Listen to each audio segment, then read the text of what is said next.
प्रवक्ता से अलग मैं एक अधिवक्ता भी हूँ और हमारे न्यायालय में हमारे पुलिस कर्मियों से रोज 2-4 हम लोग होते हैं और उनकी जो पीड़ा है, उनकी जो वेदना है, उससे जो वो आहत होते हैं, उससे हम लोग भी मर्माहत होते हैं, क्योंकि कहीं ना कहीं हम लोग साथ बैठते हैं, एक दूसरे के दुख दर्द को भी समझते हैं।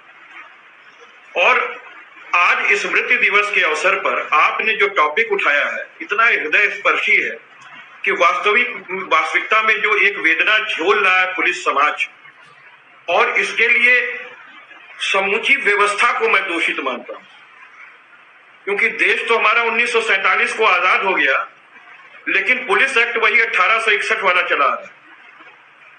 और सबसे बड़ी चीज यह है कि जो हमारी सुरक्षा करती है, कहीं ना कहीं से निश्चित तौर पे हम कहेंगे कि उस तरीके का जो ख्याल एक पुलिसिंग पे होनी चाहिए थी, चाहे उनके प्रशिक्षण में, चाहे उनके वेलफेयर में, चाहे उनके मकानात में, चाहे उनके ऑफिसेज और कार्यालय में, समुचित रूप से कोई भी सरकार नहीं कर सकी।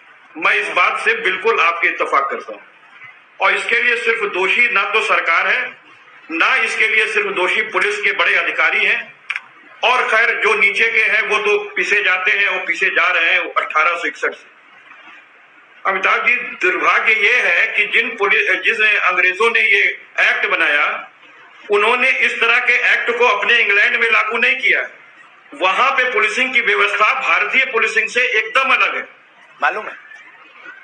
चाहे वो पुलिस के वेलफेयर से जुड़ी हुई हो, सिक्योरिटी से जुड़ी हुई हो, उनके मानवीय संवेदनाओं और उनकी चिकित्सा से जुड़ी हुई हो, और चाहे अन्वेषण से जुड़ी हुई हो, लोगों की गिरफ्तारी से जुड़ी हुई, क्योंकि आमूलचूल परिवर्तन की आवश्यकता है। ठीक बात है, आमूलचूल परिवर्तन की आवश्यकता हमारी सरकार में। बिल्कुल, एक ब्रेक।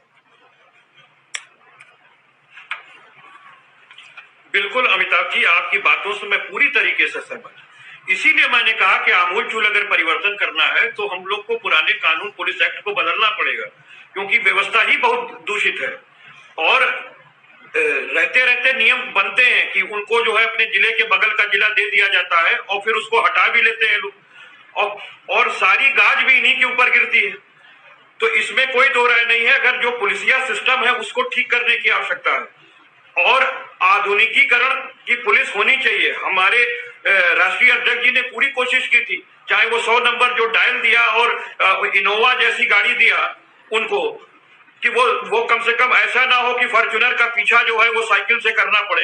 एशियन राइफल्स दिए, भत्ता में भी वृद्धि की गई थी। तो जो पुलिसिंग की व्यवस्था हमारी सरकार ने बेहतर की, आज उस पर हम नहीं कहना चाहते थे पांडे जी हमेशा पुरानी सरकारों को कोसते रहे।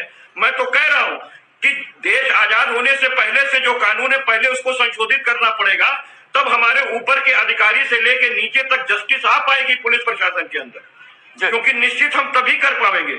अभी तो यहाँ पर यह है कि हमारे जो बड़े अधिकारी हैं वो अगर उनके अंदर जो है विनय है तो वो निश्चित रूप से अच्छा काम करते हैं, लेकिन जो समाज में एक भी मछली जो गंदी होती है वो पूरे तालाब को गंदी कर देती है, इसलिए वो पूरा तालाब गंदा लगता है, लेकिन ये हकीकत नहीं है। ज्यादातर अधिकारी सही होते हैं, लेकिन कुछ की वजह से बदनामी झेलनी पड़ती है। हमारे कचहरी के बगल में तमाम बड़े अधिकारियों का बंगला है, मैंने वहां पर खुद देखा है अपने आंखों से, बाल्टी लेकर के पानी जाते हुए, पानी सींचते हुए और तमाम खेती करते हुए। वो उनका काम नहीं है, लेकिन उनको करना पड़ता है।